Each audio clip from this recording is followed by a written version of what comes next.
Nashik TCS కేసులో ఆరోపణలు ఎదుర్కొంటున్న వ్యక్తులు కొందరు కావచ్చు. కానీ వారి ప్రవర్తనను బట్టి ఒక వర్గం మొత్తాన్ని తప్పుబట్టడం ఎంతవరకు న్యాయం? నేరం ఎక్కడ జరిగినా అది నేరమే. దానికి మతం రంగు పూయటం వల్ల విద్వేషం పెరుగుతుంది తప్ప న్యాయం జరగదు. దేశవ్యాప్తంగా ప్రతిరోజు ఎన్నో నేరాలు జరుగుతున్నాయి. మరి ఈ ఒక్క కేసునే ఎందుకు నేషనల్ సెక్యూరిటీ ఇష్యూగా మారుస్తున్నారు? అన్ని మతాల వారిలోనూ నిందితులు ఉంటున్నారు.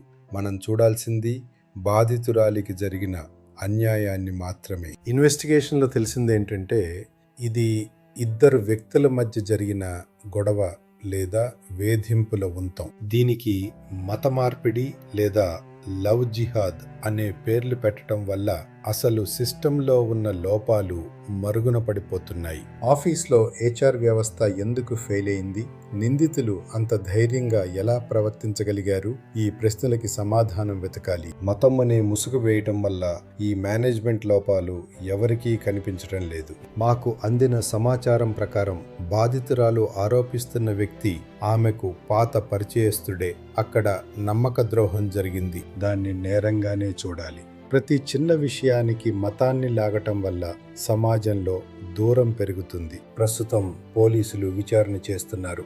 నిందితులు ఎవరైనా చట్టం శిక్షిస్తుంది. కానీ జనం మాత్రం ఆవేశపడి పోస్టులు పెడుతున్నారు. ప్రతి మతంలోనూ చెడ్డవాళ్ళున్నట్లే మనల్ని కాపాడే మంచివాళ్లు కూడా ఉంటారని మర్చిపోకండి. తమ్ముళ్ళు, మనుషుల్ని మనుషులుగా చూడండి. ఒకరు చేసిన తప్పుకి అందర్నీ బాధ్యుల్ని చేయకండి. అప్రమత్తంగా ఉండండి, కానీ ద్వేషాన్ని పెంచకండి. నిజం కోసం ఎప్పుడూ పోరాడుతూనే ఉందాం. మీ శ్రీనన్న ఎప్పుడూ మీకు తోడుంటాడు.